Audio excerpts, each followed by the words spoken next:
Ucrânia está extinguindo, uma a uma, as últimas esperanças de Putin de salvar a Crimeia. Logística russa, bases russas, terminais de petróleo russos, tudo isso sentiu o que são os foguetes ucranianos, qual é o seu poder? A partir de agosto de 2026, o combustível que mantém o poder militar da Rússia na península está quase esgotado. O exército russo continua tentando empurrar combustível para a Crimeia pela rota de Zaporizhzhia, apesar de tudo. Mas esqueceram uma coisa: essa rota está agora totalmente sob o controle de fogo da Ucrânia. De fato, nos últimos dias, as unidades de drones de elite da Ucrânia avistaram um grande comboio russo se movendo ao longo dessa estrada, e os drones de vigilância eliminaram os caminhões-tanque de combustível do comboio um por um. O caminhão-tanque traseiro foi atingido primeiro, depois outro. Dos 3 caminhões-tanque tentando chegar à Crimeia, apenas um chegou ao seu destino. E de acordo com aqueles que conhecem bem o assunto, esta pequena cena é o prenúncio de algo muito maior. A Crimeia está agora à beira de um colapso militar, prestes a cair, e quando essa península realmente cair, toda a narrativa de vitória que Putin vendeu por anos desmoronará com ela, e a autoridade restante de um líder que não consegue nem alimentar seus próprios soldados se tornará o maior ponto de virada desta guerra. Antes de começarmos a contar a história de como esse colapso chegou, um pequeno pedido. Análises independentes de guerra como esta são suprimidas pelo algoritmo. Inscrever-se, curtir e deixar um comentário ajuda este vídeo a alcançar as pessoas que se importariam com ele. Agora, vamos ao cerne da questão. Para quem aquele combustível estava indo? Aqueles petroleiros partiram para manter vivos dezenas de milhares de soldados russos encalhados na península. A razão é que hoje, cerca de 40 mil a 50 mil tropas russas estão posicionadas na Crimeia, e a situação é tão grave que esses soldados já não conseguem nem encontrar combustível para operar seus veículos, seus tanques, seus geradores, quanto mais lutar ou defender. Um exército inteiro se debate como um peixe fora d'água no próprio solo que ocupa. E não são apenas soldados naquela península. Cerca de 2 milhões e 500 mil pessoas vivem lá também. Mas o Kremlin não está pensando em como essas pessoas estão se saindo. Para Moscou, a Crimeia não é uma pátria. É uma fortaleza militar a ser defendida.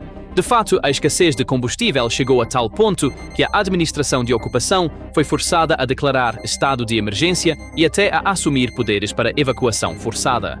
Mas primeiro, vamos começar com a caça àquele comboio. A história desse comboio resume por si só todo o desespero da Rússia na Crimeia. Quando os drones de vigilância da Ucrânia avistaram este grande comboio russo em movimento de cima, o ataque ocorreu de forma fria e deliberada. O alvo não era todo o comboio, mas os vitais caminhões-tanque de combustível entre eles. O caminhão-tanque mais atrás foi atingido primeiro, prendendo-os da frente antes que pudessem escapar. Em seguida, outro foi incendiado. Os veículos blindados russos escoltando o comboio patrulhavam impotentes ao longo da estrada, mas não havia nada que pudessem fazer. Aquela filmagem de drone, assistida de cima, era como um resumo de toda a guerra. De um lado, a Ucrânia dominando o céu, vendo e atacando. Do outro, um comboio russo rastejando exposto em terreno aberto, caçado um por um. O resultado foi capturado nas próprias palavras da unidade de drones ucraniana. Conseguir gasolina para a Crimeia agora é extremamente difícil. Apenas um de 3 conseguiu. Então, por que um exército inteiro não consegue mover com segurança nem mesmo alguns caminhões-tanque em seu próprio comboio? A razão é que esses caminhões-tanque não são um detalhe logístico comum. Eles são a única linha de vida daquela guarnição isolada que descrevemos no início. Cada gota de combustível significa um tanque que pode se mover, uma linha defensiva que pode se manter. É exatamente por isso que para a Ucrânia, cada caminhão-tanque é um alvo que vale a pena atingir, pois atingir esse caminhão significa paralisar, um pouco mais, todo o poder de combate da Rússia na Crimeia. Para entender por que essa caça é tão letal, precisamos olhar além de um único comboio. A razão é que esses tanques atingidos não são um caso isolado, eles são apenas um quadro de uma caça que se repete todos os dias. Aquela estrada terrestre que leva à Crimeia, a rota que desce da costa do Mar de Azov até a península, é falada como um pesadelo entre os soldados russos hoje. A razão é que desde que a ponte de Kerch não pode mais suportar cargas pesadas, esse corredor terrestre se tornou quase a única linha de vida conectando a Crimeia ao continente, e é exatamente isso que a torna o alvo mais valioso da Ucrânia. O tráfego de carga militar russa ao longo desta rota caiu 71% em apenas 2 semanas. Isso não é uma queda comum, significa uma linha de abastecimento efetivamente cortada. A confissão mais impressionante desse desespero veio dos próprios russos. Um russo viajando por essas estradas nas regiões de Melitopol e Donetsk descreve como eles agora têm que fazer a viagem. Agora temos que viajar assim, acompanhados por um grupo móvel de fogo. É mais seguro assim, mais seguro. Então, é a isso que chegamos. Olhe para nós agora, 2026, escoltados por um grupo móvel de fogo. Do lado do mar, a situação é ainda mais sombria. No mar de Azov, petroleiros russos transportando combustível para a Crimeia se tornaram alvo de uma caça sistemática. Em apenas 96 horas, cerca de 35 embarcações foram atingidas, com até 14 alvos incendiados em uma única noite. Esta é a destruição não de uma linha de abastecimento, mas de uma frota de abastecimento inteira. E o resultado veio logo após essa pressão. Uma escassez de combustível começou a aparecer na península, e as filas nos postos de gasolina ficaram mais longas. A Crimeia, diante dos nossos olhos, está lentamente sendo sufocada. Esta imagem revela a essência da estratégia da Ucrânia. Não é uma campanha de ataques aleatórios. É um cerco cirúrgico destinado a cortar todas as artérias que alimentam a Crimeia por terra, por mar, por ar, tudo de uma vez. E por trás deste cerco está uma lógica militar muito clara. Então, qual é exatamente essa lógica e o que isso significa para a Crimeia? A resposta a essa pergunta é resumida de forma muito clara por alguém que conhece bem o assunto, um ex-comandante sênior da OTAN.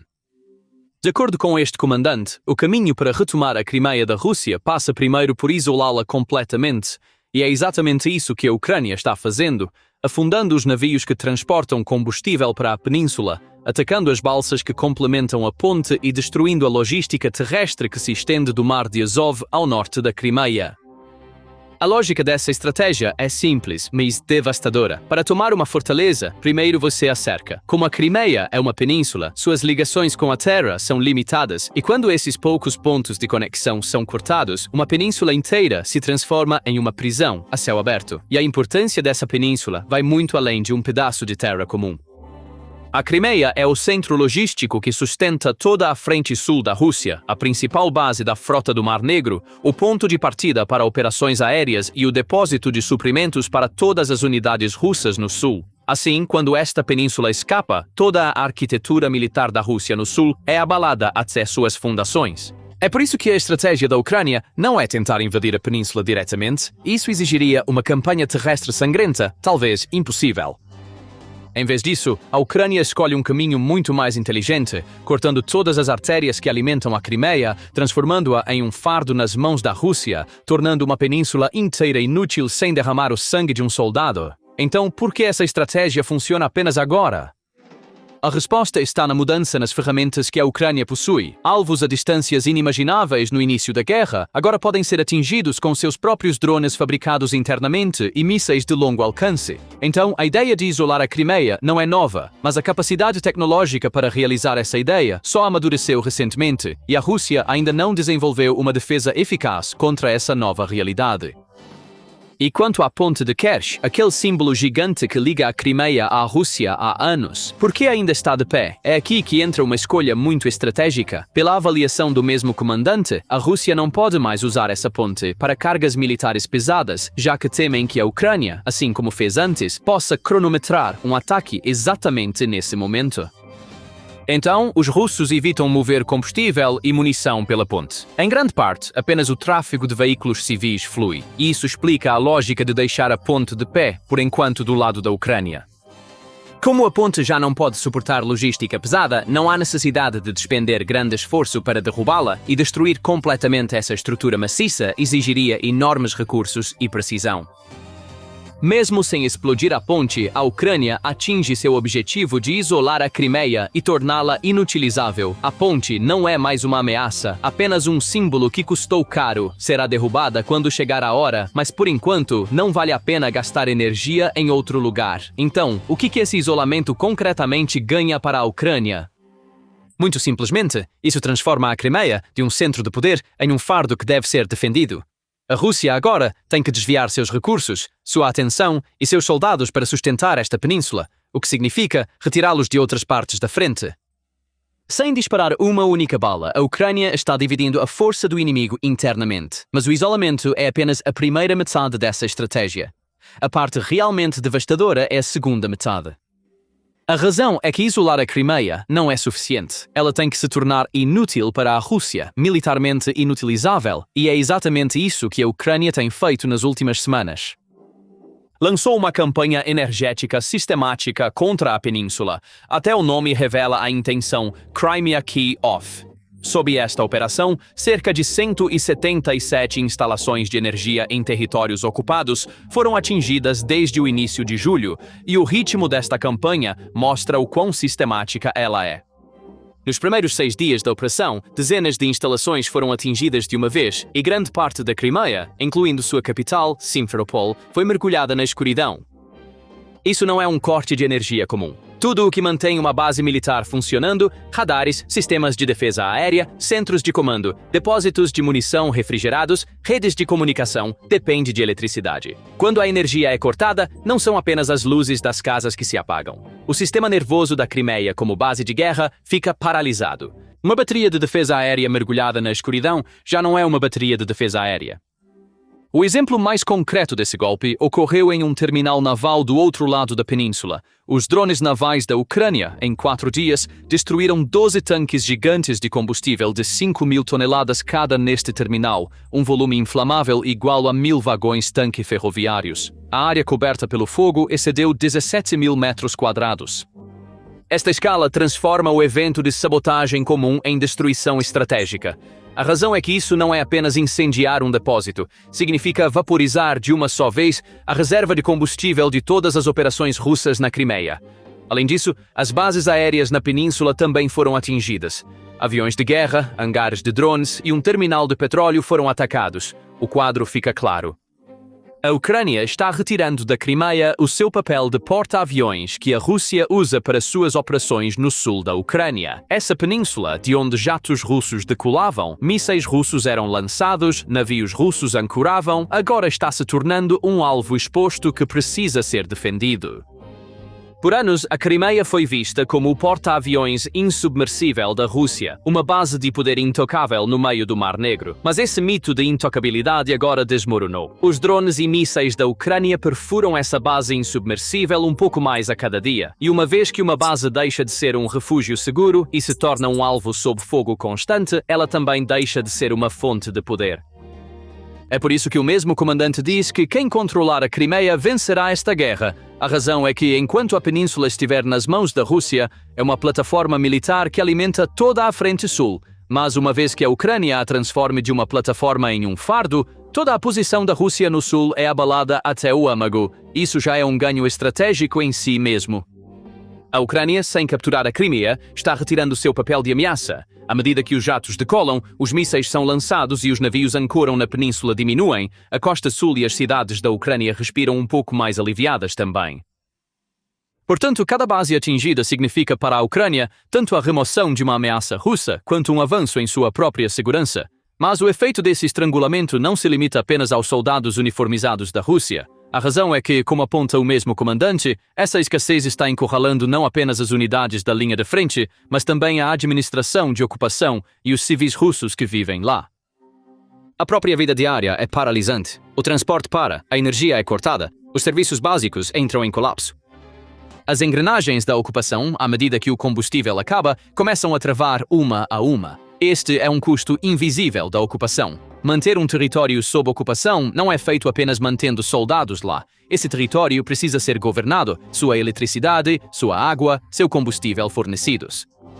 À medida que a Ucrânia corta esse suprimento, manter a Crimeia se torna um fardo mais pesado para a Rússia a cada dia, mais caro e mais problemático. E quando uma ocupação se torna muito cara para sustentar, ela fica mais próxima do colapso. Mas a campanha da Ucrânia está atingindo algo muito mais profundo, a capacidade da Rússia de sustentar a guerra. A razão é que atingir o combustível destinado à Crimeia é apenas um lado da moeda. Os mesmos drones e mísseis estão mirando uma artéria muito mais vital da Rússia, sua infraestrutura de petróleo e gás. Como o mesmo comandante enfatiza, os ataques de precisão de longo alcance da Ucrânia não estão mais confinados à Crimeia. Eles miram diretamente na indústria de exportação de petróleo e gás da Rússia, e isso dá um golpe pesado na capacidade da Rússia de financiar a guerra. Os resultados já estão sendo sentidos dentro da própria Rússia. Como resultado dos ataques às refinarias, a produção de gasolina do país caiu para apenas cerca de 2/3 da demanda de verão. Filas em postos de gasolina estão agora aparecendo não apenas na Crimeia ocupada, mas nas próprias cidades da Rússia, tanto que Moscou foi forçada a restringir as exportações de combustível para aliviar a crise em casa. O significado dessa restrição de exportação é muito mais profundo do que parece. A razão é que a Rússia ganha uma parte significativa do seu orçamento de guerra com exportações de combustível. Ser forçada a cortar exportações apenas para encontrar gasolina suficiente para seu próprio povo não é uma escolha, mas uma necessidade. E essa necessidade subtrai dinheiro diretamente dos cofres do Kremlin. Então, cada golpe que a Ucrânia desfere nas refinarias coloca o motorista russo em uma fila de combustível e priva o Estado russo de uma fonte de receita. Mas o ponto crítico que o mesmo comandante destaca é este. Não se trata apenas de longas filas de combustível por toda a Rússia. A questão é muito mais profunda. Trata-se de destruir a economia russa diretamente.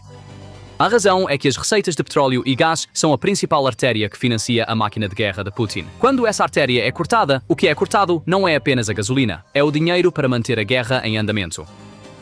Mas a parte mais inteligente dessa estratégia não é apenas atacar as refinarias. A Ucrânia também está mirando na frota de petroleiros clandestinos que a Rússia usa para escapar das sanções, eliminando um por um os navios que transportam petróleo secretamente sob o radar. Embora a maioria desses navios seja relativamente pequena, eles ainda fazem diferença, como observa o mesmo comandante.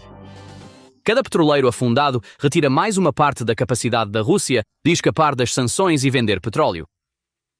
Então, surge uma pressão de dois lados. De um lado, as refinarias onde o petróleo é produzido, do outro, os navios que transportam esse petróleo para o mundo. Quando ambos são atingidos ao mesmo tempo, o fluxo de petrodólares que enche o cofre de guerra da Rússia diminui.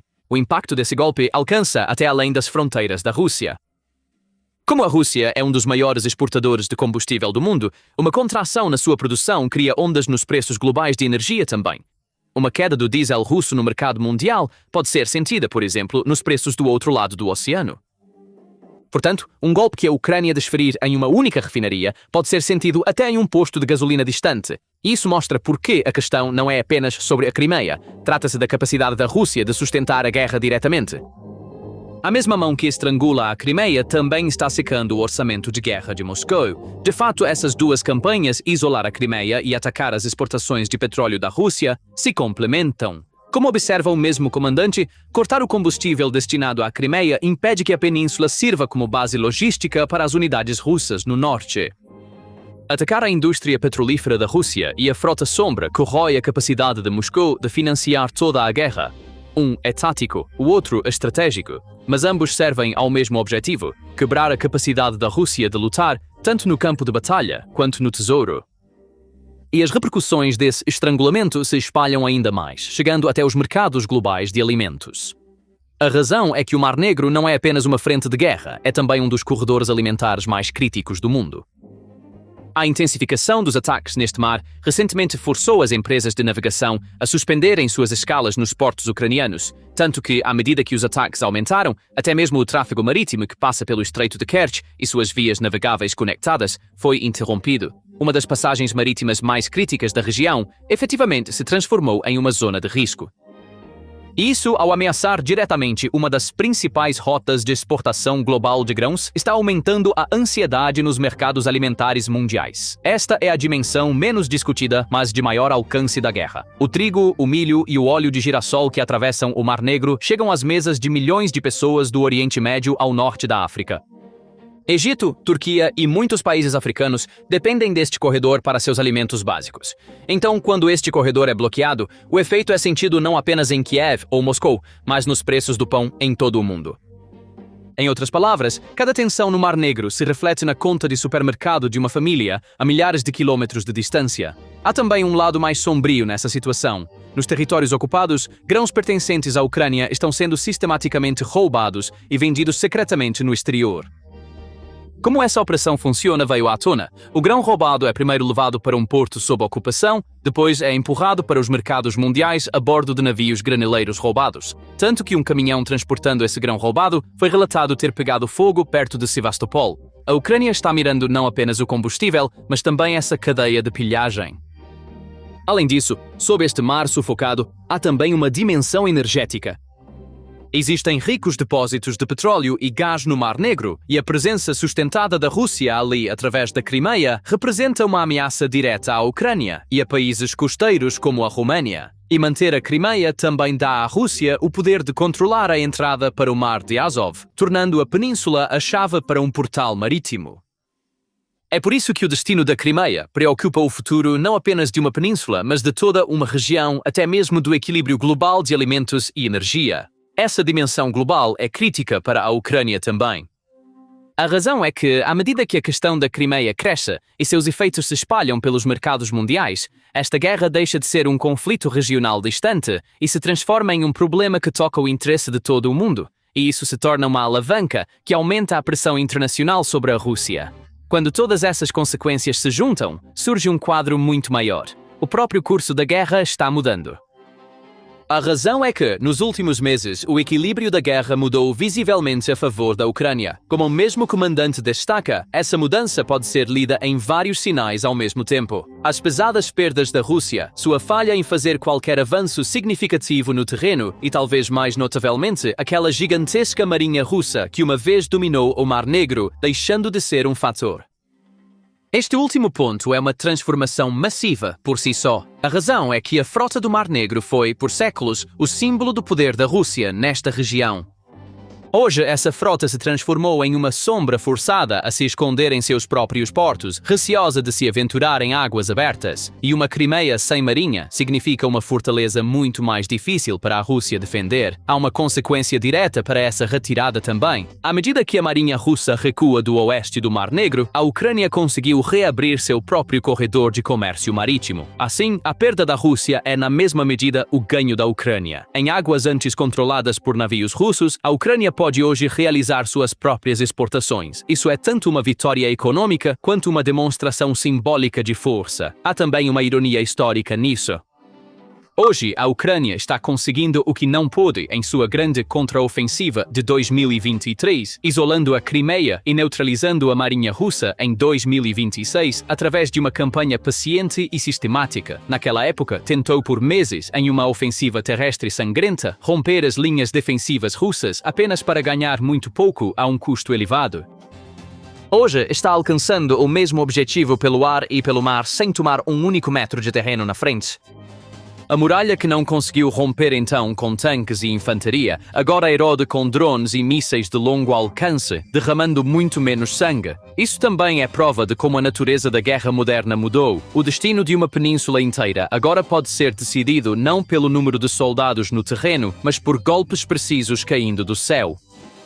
E o fio de tudo isso leva a um único lugar, o destino da Crimeia. Aqui é necessário um parêntese honesto. Retomar a Crimeia não é um resultado certo que acontecerá amanhã. O mesmo comandante aponta isso também, evitando deliberadamente dar uma data ou oferecer uma garantia. Mas o que ele enfatiza é isto: o que está acontecendo no terreno agora dá à Ucrânia uma oportunidade real e enorme de retomar toda a Crimeia. Então a questão não é mais é possível, a questão é quando e como essa oportunidade amadurecerá. Como prevê o mesmo comandante, quando a Crimeia finalmente passar para o controle da Ucrânia, isso criará não apenas uma crise militar, mas uma crise política muito mais profunda para Putin. A razão é que Putin, por anos, apresentou a Crimeia e aquela famosa ponte como o maior símbolo de vitória de seu regime. A anexação de 2014 foi um dos momentos mais poderosos de seu governo, e aquela ponte foi construída como um monumento concreto a esse triunfo.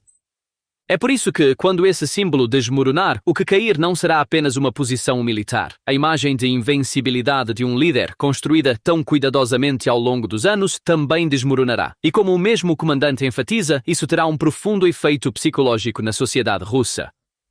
Uma história contada como vitória por anos, virando do avesso diante de seus olhos. Quando um regime perde sua maior fonte de orgulho, seu encanto aos olhos do público começa a se desfazer também.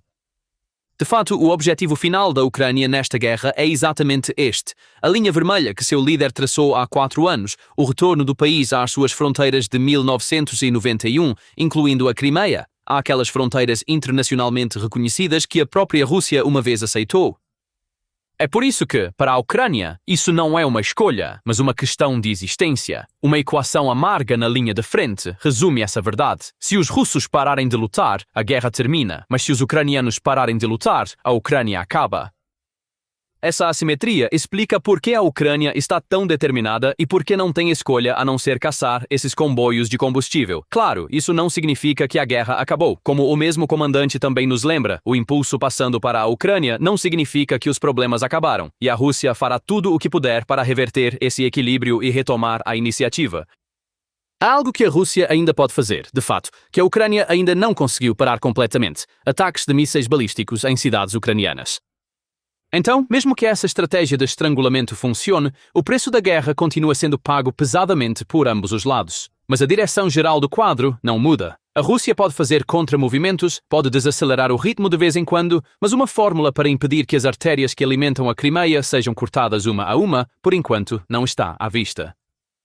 O Império verdadeiramente perdendo um território geralmente começa não com uma única grande batalha, mas com o silencioso corte das artérias que o alimentam. O que está acontecendo na Crimeia hoje é exatamente isso. A Ucrânia não está enviando um vasto exército para ocupar toda a península. Em vez disso, ao atingir um por um cada caminhão de combustível, cada comboio, cada instalação de energia que liga a Crimeia à Rússia, está lentamente tornando a península inutilizável. Aqueles tanques de combustível em chamas são, na verdade, o símbolo de um processo muito maior. O colapso de uma base militar, a erosão de uma economia de guerra e um líder começando a perder seu maior símbolo de vitória. Cada dia que a Crimeia passa sob a bandeira russa é agora um pouco mais caro, um pouco mais sombrio e um pouco mais solitário, e a história pode um dia registrar essa lenta estrangulação como um momento em que uma vasta ocupação silenciosamente começou a terminar. Então, você acha que a Ucrânia pode retomar a Crimeia? Ou a Rússia encontrará uma maneira de quebrar essa estratégia de estrangulamento? E se a Crimeia cair, quais serão as consequências para o regime de Putin? Compartilhe suas opiniões conosco nos comentários. Para se manter atualizado sobre as análises exclusivas de guerra e geopolítica da PPR Global, por favor, inscreva-se no nosso canal e ative as notificações. Obrigado por nos escolher.